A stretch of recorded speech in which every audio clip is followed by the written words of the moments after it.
Blue Elephant has been dominating social media over the last year, riding that Hallyu wave and the Korean sunglasses trend the most successfully compared to their direct competitors. And yet, they still have very, very few truly good product reviews, and they don't have a particularly unique stylistic point of view as a company either. So, how did they get to where they are today, and how are they managing to stay on top? Blue Elephant was launched in January 2019 by a man named Che Jin-woo. Now, there is no pictures of this man whatsoever that I could find, no background information on him, even his LinkedIn page hasn't been updated since 2020. In fact, the only clue that I have about him is that in 2023, when the company was audited by the government, in the documents, it lists him as a 51% owner, along with a person named Che Yeon-so and a person named Che So-yoon, each with a 24.5% stake. So, I assume these people are his family, perhaps a wife and daughter, which means the venture is potentially self-funded. This is important because their launch was no small feat at all. Yes, in their very novel differentiator of being the cheap Korean sunglasses brand, which is a point we'll come back to many times throughout this video, but also mostly because of logistics. Firstly, logistics were notable because I believe from inception, they offered global distribution directly to consumers through their online store, but also because within mere months of launch, 3 months in fact, they were already stocked in one of Korea's largest fast fashion stores, Mushinsa, and had a dedicated advert for them, which went on their official YouTube page, and I'm assuming their website as well. So this is quite a major push from a major platform within weeks of launch. Considering how steeped in mystery their foundation was, it's a suspiciously fast endorsement. However, what's even more strange about this is that seemingly Blue Elephant and Mushinsa would not have been the best stylistic match. You see, in 2019, at launch, Blue Elephant's aesthetic was 70s Americana, as you can see here from these earliest images, while Mushinsa today is much more like Diet Balenciaga, by which I mean everything in the store is gentrified edgy and is filled with either grey or black designs that are something you've definitely already been familiar with for quite a while, but enough that it's still desirable in a way.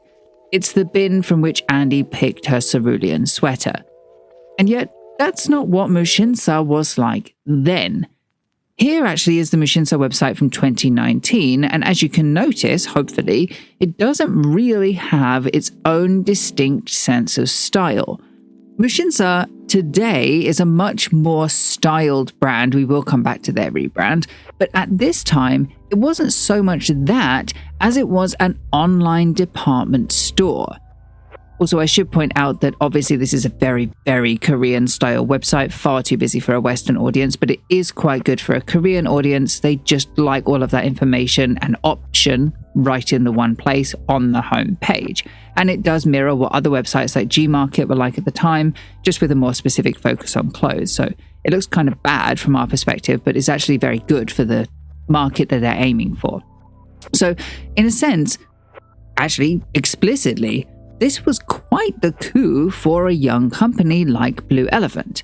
They could get customer attention with their sunglasses that were 50 to 75% cheaper than the mid or high-priced competitors, while edging out more direct competition with their own 70s Americana branding point of view, all of which are very important on one of Korea's largest fashion platforms.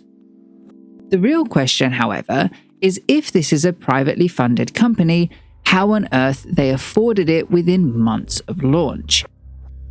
I'm pretty sure Mushinsa wasn't warehousing all the stock that they had on their website at this time, so they didn't need to upfront stock this massive company.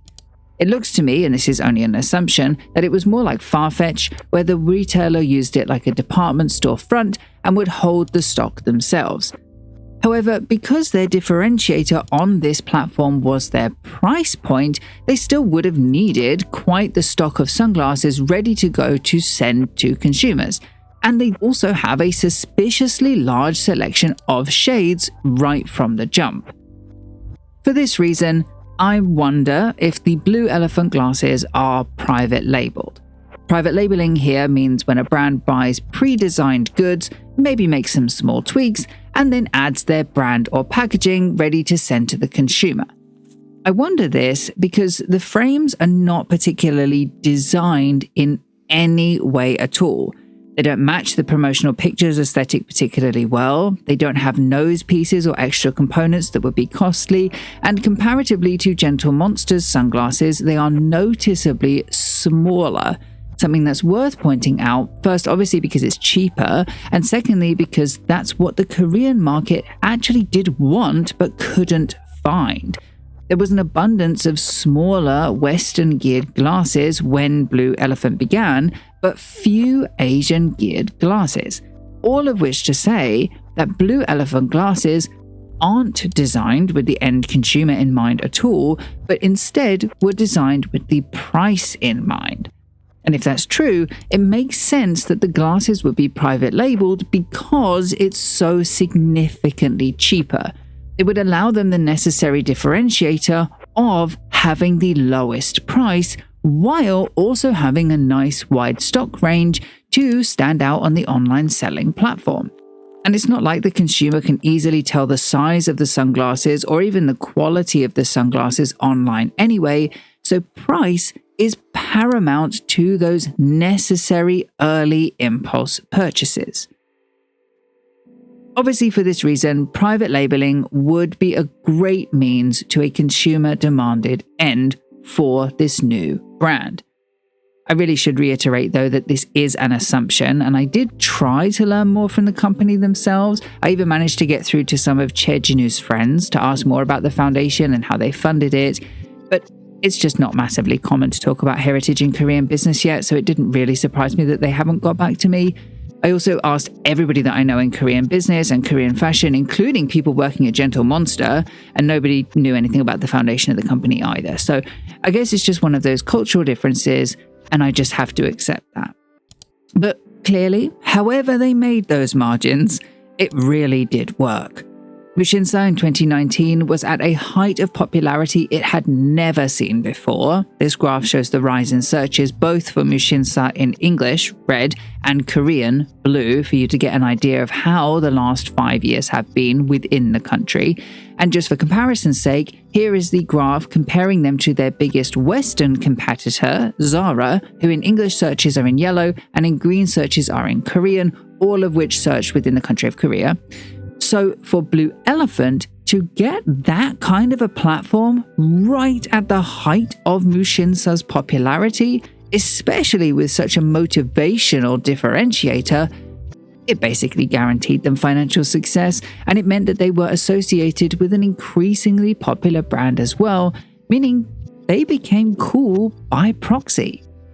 But that didn't mean that they planned to stop their positioning plan there.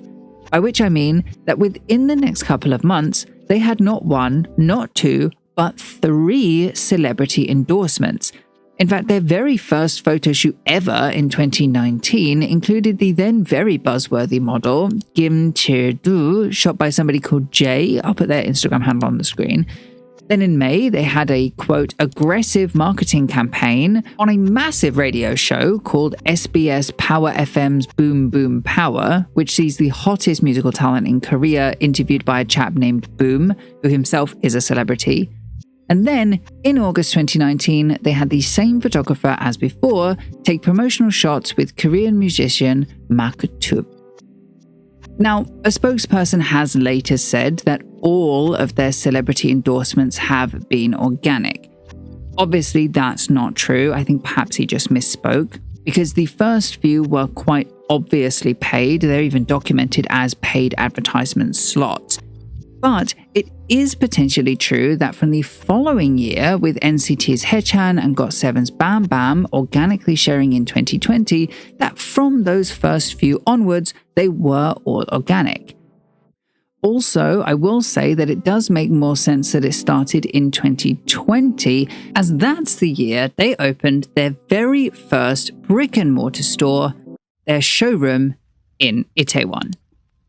Now, Itaewon is a massive shopping district, so in that respect, it's much more likely that the store could be stumbled upon by either celebrities or their stylists or, somebody within their management group. This is evidenced because there is an uptick in the amount of bloggers discussing the brand in 2020 as well, especially with a lot of them referring to the brand as cheap. It's kind of also worth saying as a side note that they did try a lot of promotional schemes in 2020 as well. So this is very clearly the year that they majorly pushed for promotion. They began mending old glasses under a refurbished scheme, which allowed customers to resell old glasses for up to 65% off. They started promoting anti-fog technology, trying to give a product differentiator to their spectacles. They started posting inspiration pictures on their socials just to improve reach and explain who the brand was to their audience. And they launched a signature collection, here's a video of that, which was supposed to be like a higher price pointed collection. To quote their website from 2020, quote, "Made of titanium, Mazzucchelli with more exquisite details, based on styles from the Blue Elephant archives, celebrating timeless design born in decades past." Ignoring the fact that they called it the Blue Elephant archives, which is mind-boggling considering the company was only begun literally the previous year, Mazzucchelli here refers to an Italian luxury glasses manufacturer primarily working in acetate that was set up in 1849. I don't believe they do private labeling, so in this sense it would have been quite a bit of a risk, an expensive risk for the company, going for something quite the opposite of how the company was already known by their growing audience. However, I do bring this up specifically in relation to the blogs that call it cheap, because right from June 2019, which is the earliest capture on the Wayback Machine, still to this day on their website, every single pair of glasses, at least that I could see, have an original price and a sale price that is much, much lower. Obviously, you know that regular sales are a great tactic to get rid of an old stock, give your customers something to impulse purchase, and get themselves a bargain once or twice a year. However, because this is on every single item that I saw from 7 months after launch until literally today, I even found several products that were coming soon that were already on sale, in fact, it did make me suspicious that this was false pricing, which in England would be illegal. I remember famously Furniture Village was fined for it about a decade ago, and even in the States, JCPenney was sued for this in 2023, 2024 as well. Fortunately, we are not talking about England or America here. This is Korea, so a bit of cultural understanding is necessary. I asked the ladies at Ryu and Viu, which is hands down my favorite Korean brand. I'll put some of their designs on the screen now, because after this video is done, you do need to see their work. They just started selling clothes on their website internationally as well, so it's well worth a look. And we discussed it for quite some time. So paraphrasing, quote, "Eyewear is hard to have a big difference in design, but I think it quickly gained recognition because many stores opened and many celebrities wore it. Then I think the brand was established because of the price. If it was higher, people would have bought from elsewhere. In Korea, there are many brands that always have sales or have sales so often that the regular price is meaningless. So I think Koreans also think of sale prices as regular prices. They also think that even brands that don't have sales will naturally have sales." So it seems like it's probably one of those legal grey areas which benefit both the brand and the consumers of Korea, who actively expect and even clearly want this tactic to be used. In fact, I was so curious about this whole thing that when I was there myself during Seoul Fashion Week, I purposely went to 2 of their stores to check it out, and I found something really interesting. They don't show the original price in stores at all. They only show the lower price, which you would kind of think defeats the purpose. For this reason, I asked the sales associate about it, and they were very nice, saying that everything was technically on sale indefinitely, so they just didn't show the higher price. I asked for how long this was going on for, when was the original price used, and they said they didn't know, but a long time ago. This, I guess, would explain why in their social media they list their lower prices, often without mention of the full price, while on more formal ads they use the fuller pricing, using the juxtaposition of expectation versus reality to entice customers to impulse purchase, especially within a consumer culture that, according to my friends at Rio and View, is heavily influenced by price. They also pointed out that the Korean consumer is heavily influenced by celebrity/popular culture and their brick and mortar locations, which, going back to the timeline in 2021, they now had 4 celebrities. They had NCT's Haechan, GOT7's Bam Bam, the model Kim Jil-doo, and SBS Power FM's Boom, whose real name is Lee Min-ho. They also began this great campaign of reposting their customers' shots, which of course builds that sense of tribal community. And in terms of retail locations, they had their one store in Itaewon. Not the buzziest part of Itaewon. Here's a shot of the location from the outside today, just so you can kind of see what area it's in. But just having a store in this area would have helped significantly with how influential the brand could be perceived to be online. To quote Ryu and View again, quote, "I also looked for the brand first because a large store suddenly opened in a popular neighborhood, Itaewon." This brings us to 2022. 5 really important things happened for the brand in 2022, and one not so important thing. The not so important thing is that they began doing memberships. They seemingly didn't last for that long.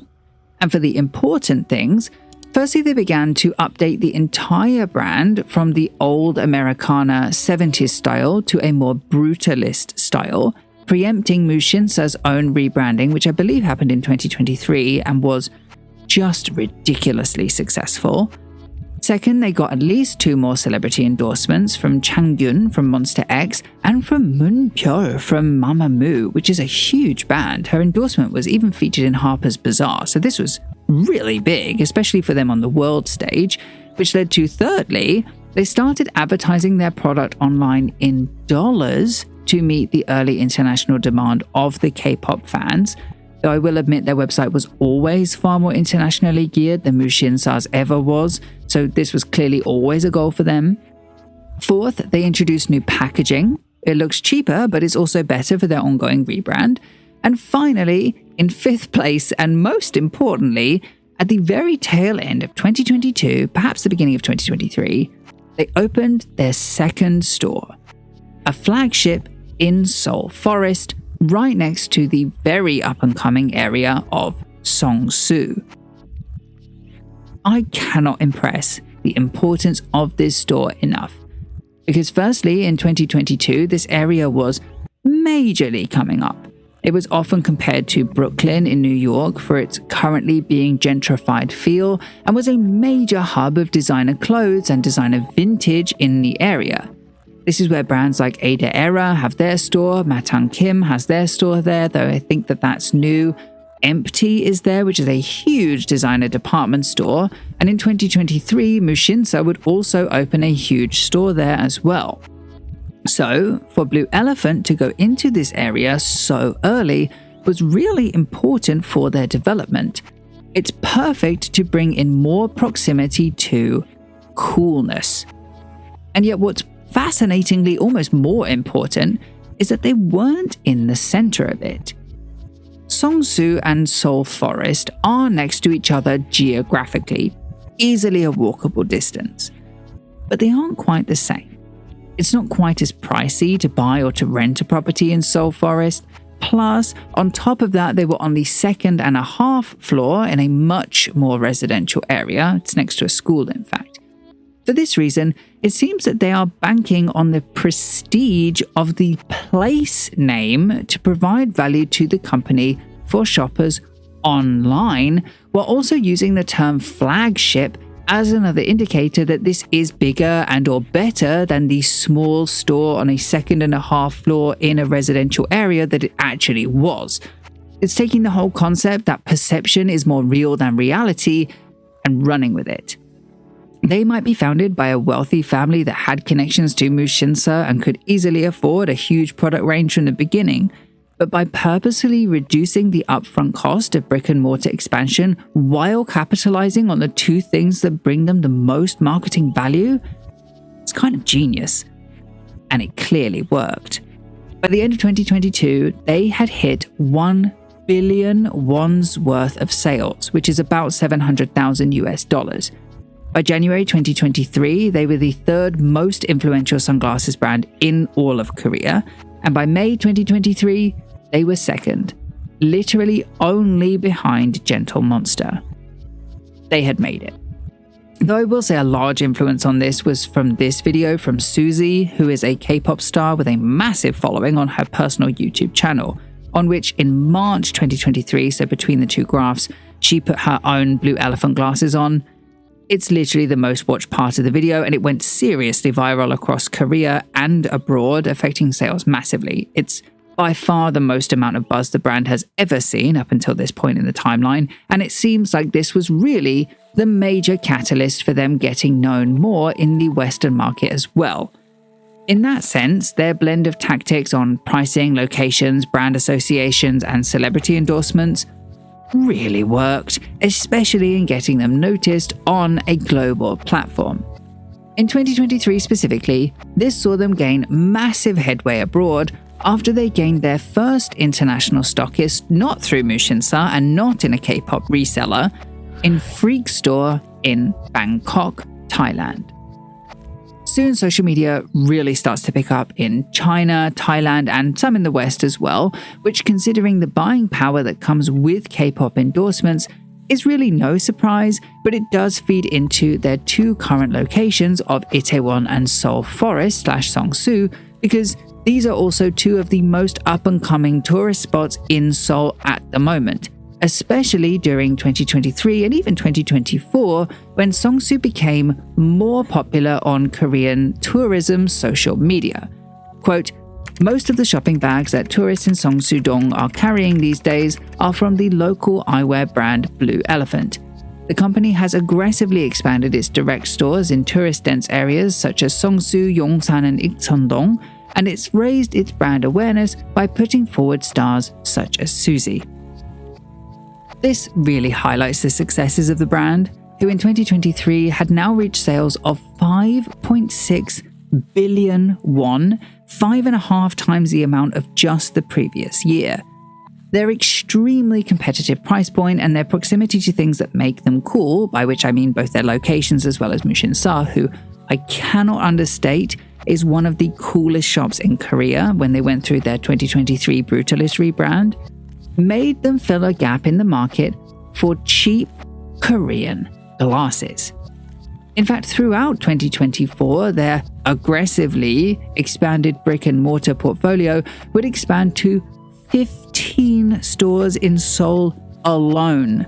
Here's a map they gave me in the store, which obviously doesn't include any Muxinsa stores either in Korea or abroad, where it too has been, quote, growing tremendously in Japan in just 3 years since its entry into the country. In fact, as of the third quarter of last year, the transaction amount in the Japanese store increased by more than 120% compared to the same period last year. In particular, contemporary eyewear brand Blue Elephant, famous for its Suzy glasses, also showed explosive growth of over 10,000% at Muxinsa Japan stores. I had to double check that figure, but that is what that said, and is really a testament to how successful their marketing online has been, and is a huge testament to how exceptionally good their money planning is, because they actually own most of the locations that they've moved into. That financial audit that I very briefly mentioned at the beginning of the video lists their land assets at 14.7 billion won as of 2023 and building assets at 2.6 billion, while the rented property deposit only sits at 160 million won. Clearly, this is a company that, as it grew, diversified their investments into things that will hold value even if the company goes belly up somewhere down the road. Because, let's be honest, the actual glasses frames that they sell have next to no artistic value. They are plain, average-looking frames. You could easily buy them from a plethora of other brands, probably from AliExpress. Nothing special about the design whatsoever. But with these tactics, they have made the glasses desirable by making the brand itself cool. And it's here we see an interesting twist. Because on social media in 2024, there came a rumor that Blue Elephant was manufactured in the same factory as luxury Korean sunglasses maker, Gentle Monster. Now, I have never, in all of my research, seen Blue Elephant claim this one single time. Never. That's really important because I have a hard time believing that it's true. Gentle Monster produces in Korea in a factory that they own in Daegu that was once a Luxottica factory. I go over this in my Gentle Monster video. The only frames that Gentle Monster make abroad are their acetate frames, which are made in China because it's illegal to make acetate frames in Korea for whatever reason. But they also make those glasses in a factory that they own in China. At least if the 2021 Business of Fashion panel with founder of Gentle Monster, Kim Han-guk, is to be believed. Though in fairness, he doesn't say explicitly that I can find. Instead, he's quoted by M2 Retail with, quote, "In 2012, armed with approximately $100,000 in funding, he bought out one Korean factory in Daegu and another in China in order to manufacture acetate frames, which are illegal to produce in Korea. By owning the factory, we can maintain high quality with a cheaper price and control the shipping," he added. With that in mind, hypothetically, if this rumor was true, it's worth noting that Blue Elephant frames are already mostly acetate anyway, so they cannot be made in Korea. Therefore, the rumor is likely not about the Daegu factory, but instead the Chinese production of Gentle Monster. To double down on this assumption, there are also two more clues that the rumor refers to the Chinese production. First is that the Blue Elephant signature line, I believe, was wound down in 2023, which is at the same time that the rumors began. And secondly, on the arms of some pairs of Blue Elephant glasses, it does say made in China as seen here, which brings me to, if the acetate production of Gentle Monster is in China, and Blue Elephant we know is in China, and the timing is about right for when they change their production, it does make it technically possible that Gentle Monster themselves private label cheaper, blander sunglasses to their biggest competitor in a different size than they already offer. But why would they do it? I think it's possible, don't get me wrong, I just doubt that it's true. They're each other's biggest competitor. So it seems like a conflict of interest for them to make the sunglasses themselves, especially now when they're getting all of this press for being the cheap Gentle Monster and directly cannibalizing Gentle Monster's sales. If Gentle Monster has all of their own production, why would they produce for somebody that cannibalizes their sales? But on that, it really does seem that there is no information as to where the rumor began either. I did find one Naver blog started by someone called Coral Reef, who's a professional optician, who reviewed the glasses brilliantly and fairly, and she said, quote, "Because there is no source for that information anywhere on the web, I have a reasonable suspicion that this could be a viral slogan at the brand level. Nowhere on the internet, not even on product packaging. There is no information on the Chinese factories of both brands. The manufacturer information equals factory would be known by the brand's employees, but there is no way for consumers to know. You won't know unless you take a look at the import declaration certificate." I obviously looked for that certificate, by the way, and I didn't find anything. To be totally honest, I think the rumor probably just came because Gentle Monster popularized the idea of Korean sunglasses in general, and Blue Elephant was also from Korea, so they rode the popularity increase into profitability. Effectively, they were there to sell customers that wanted to buy Gentle Monster and couldn't afford it something close. It's effectively Zara for specifically Korean sunglasses. As the rise of Korea-based stuff has occurred, brands that supply the international demand have appeared, and Blue Elephant is no different. In that respect, while the Hallyu wave is waving, there seems to be no immediate reason for them to crash. It will happen eventually. Obviously, nothing is popular indefinitely, but they also have a nice Korean fanbase to fall back on when that happens. Plus, they own all their property. They're not going to crash too hard. Truly, my only concern with the company's longevity is that there isn't really any credible design or point of view from the brand. For example, if you saw this image, would you think it was Blue Elephant? Well, you shouldn't, because it's Korean brand Lash. How about if I compare these 5 almost identical sunglasses side by side? It's not possible to know which one is Blue Elephant. It's this one, by the way. Nope, gotcha again. That one's from Alibaba and is $17. This one is from Blue Elephant. Nope, gotcha again. That one's from Mushin Sa, who still, as Blue Elephant's biggest stockist, make their own sunglasses to rival Blue Elephant's. What I mean to say is, it's so difficult to have a product-based differentiator in sunglasses, and they aren't really trying to have one either. So when the hype around Blue Elephant dies down, or another brand comes along with a similar price point but a more desirable branding, what are they going to do to sustain the growth that they've made? Of course, for now, they have their price point. I don't know of another Korean eyewear brand that shares their price point at all, actually, especially not to the success that they have been seeing. This is likely why they've grown so quickly. No one else was making cheap Korean sunglasses, and then you add on to that the celebrity endorsement, the good locations, the good partnerships. Blue Elephant really did deserve the 30 billion won in sales that they made last year. Plus, it's also worth arguing that because they have no unique design point of view, it does at least make them adaptable to whatever new thing comes into fashion. They don't have to be loyal to their own point of view if someone else's point of view makes them profitable. Evolve just like a normal fast fashion brand, but with the focus on glasses. Do I think they'll last forever? Obviously no, not forever, but I do think they've got something there for a good while. They grew based on trends which are fickle, sure, but their investments into property were smart, and they ensured that even if they do go belly up, that they have some kind of assets for a contingency plan. In that sense, they mirror somebody like Topshop, who also had good assets in property, but were dependent on what was trendy. And yet there is a difference between the two, because actually what I think is more likely to happen for Blue Elephant than it ever was likely to happen for Topshop is that I think they might be bought out. They're already a prime target for somebody like Luxottica if they want to get in on the Korean wave, or really any investment firm can very clearly see how profitable this has been and how buzzworthy the brand already is if they want a slice of the Korean pie.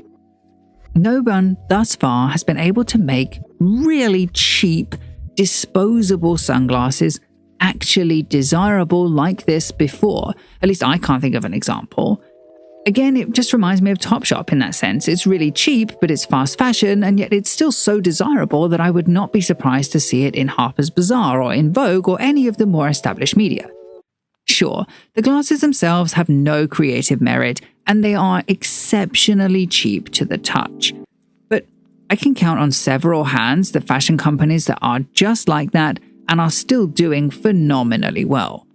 Because at the end of the day, consumers want something that they can be excited to afford, something that makes them feel really special that they can afford it.